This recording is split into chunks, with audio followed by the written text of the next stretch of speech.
KSRTC driver LH യദുവിൽ നിന്നും തനിക്കുണ്ടായ മോശം അനുഭവത്തെക്കുറിച്ച് വെളിപ്പെടുത്തി നടി റോഷ്ന ആൻഡ്രോയ്. നടിയും സഹോദരനും മലപ്പുറത്ത് നിന്നും എറണാകുളത്തേക്ക് പോകുന്നതിനിടെയാണ് സംഭവം. വണ്ടിക്ക് സൈഡ് കൊടുക്കുന്നതുമായി ബന്ധപ്പെട്ടാണ് പ്രശ്നമുണ്ടായത്. തൻ്റെ മുഖത്ത് നോക്കി യദു പറഞ്ഞ മോശം വാക്കുകൾക്ക് ഒരു വണ്ടി ആൾക്കാരും MVDയും സാക്ഷിയാണെന്നും റോഷ്ന ഫേസ്ബുക്കിൽ പങ്കുവച്ച കുറിപ്പിൽ പറയുന്നു. റോഷ്നയുടെ കുറിപ്പ് ഇങ്ങനെയാണ്: ഇവിടെ രാഷ്ട്രീയം ചർച്ച ആക്കാനോ അല്ലെങ്കിൽ ഒരു ഭാഗം ന്യായീകരിക്കാനോ ഞാൻ നിൽക്കുന്നില്ല. പക്ഷേ കൊടുത്താൽ കൊല്ലത്തും കിട്ടുമെന്ന് കേട്ടിട്ടില്ലേ? അതുപോലെ ഒരു ഇതാണ് ഡ്രൈവർ യദുവിന് കിട്ടിയിട്ടുള്ളത്. എൻ്റെ മുഖത്ത് നോക്കി താങ്കൾ പറഞ്ഞ മോശം വാക്കുകൾക്ക് ഒരു വണ്ടി ആൾക്കാരാണ് സാക്ഷി. കൂടെ സ്ഥലം MVDയും. ബഹുമാനപ്പെട്ട ഗതാഗത വകുപ്പ് അധികൃതർ അറിയാൻ വേണ്ടി തന്നെയാണ് ഞാൻ ഈ പോസ്റ്റ് ഇടുന്നതും. ഈ ഒരു വിഷയം ചർച്ചയാകുമ്പോഴാണ് ഈ ഫോട്ടോയിലുള്ള വ്യക്തിയെ ശ്രദ്ധിക്കുന്നത്.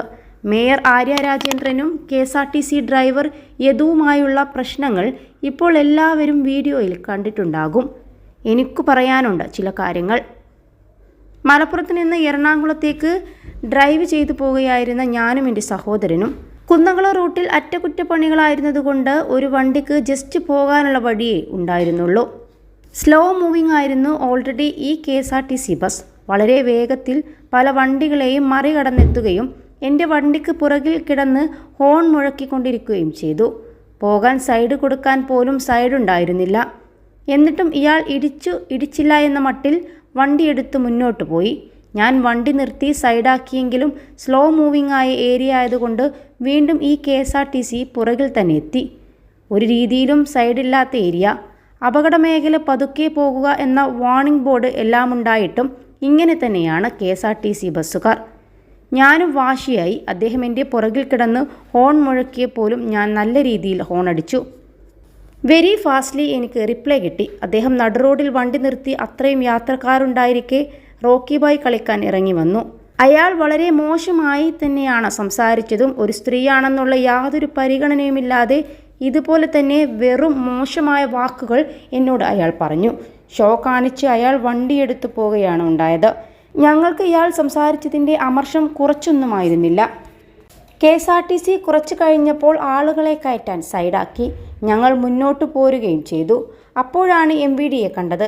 ഞാൻ വണ്ടി സൈഡാക്കി കാര്യങ്ങൾ വിശദമായി അവരോട് പറഞ്ഞു. അകലെ നിന്ന് KSRTC ബസ് വരുന്നുണ്ടായിരുന്നു. ഞാൻ പോലീസുകാരോട് സംസാരിക്കുന്നത് കണ്ടതേ ഈ ഡ്രൈവർ വീണ്ടും വണ്ടി അവിടെ നിർത്തി. അവിടെയും കുറേ നാടകം കളിച്ചു ഇയാൾ. പോലീസുകാർ സംസാരിച്ച് സോൾവ് ചെയ്തു വിട്ടെങ്കിലും ഇയാൾ ഹീറോ ആയിരുന്നു. ഞാൻ വീട്ടിലെത്തിയിട്ടും വളരെ വിഷമിച്ചു അയാളുടെ ഇത്ര മോശമായ സ്വഭാവത്തെ ഓർത്ത്.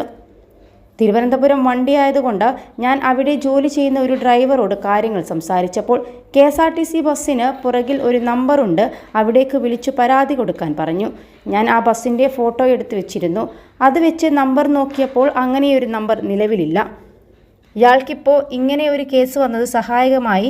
മേയറോട് പോലും സംസാരിക്കുന്ന രീതി ഇങ്ങനെയാണെങ്കിൽ സാധാരണക്കാരിയായ എന്നോട് കാണിച്ചതിൽ യാതൊരു അത്ഭുതവുമില്ല. സ്ഥിരം റോക്കി ബോയ് ആണ് പുള്ളി. ഇങ്ങനെ KSRTC ഡ്രൈവർ ആയതുകൊണ്ട് യദുവിന് എന്ത് തോന്നിവാസവും കാണിക്കാമെന്ന അഹങ്കാരം തന്നെയാണ്. ഇങ്ങനെയുള്ളവരെ സംരക്ഷിക്കാതെ ബഹുമാനപ്പെട്ട ഗതാഗത വകുപ്പ് അധികൃതർ തക്കതായ ശിക്ഷ നൽകണമെന്ന് വിനീതമായി അഭ്യർത്ഥിക്കുന്നു എന്നാണ് നടി കുറിച്ചത്. കുറച്ച് നാളുകൾക്ക് മുൻപ് നടന്നതുകൊണ്ട് അദ്ദേഹം മറന്നു പോയിട്ടുണ്ടാകും. ഓർമ്മിപ്പിക്കാൻ വേണ്ടി കൂടിയാണ് ഞാൻ ഇവിടെ പോസ്റ്റ് ഇടുന്നത്. ഇയാൾ ഓടിച്ചിരുന്ന വാഹനത്തിൻ്റെ ഫോട്ടോ എടുത്തത് ഞാൻ ഇവിടെ പോസ്റ്റ് ചെയ്യുന്നു. വെറുതെ ആരും KSRTC ബസ്സിൻ്റെ ഫോട്ടോ എടുത്ത് വെക്കില്ലല്ലോ.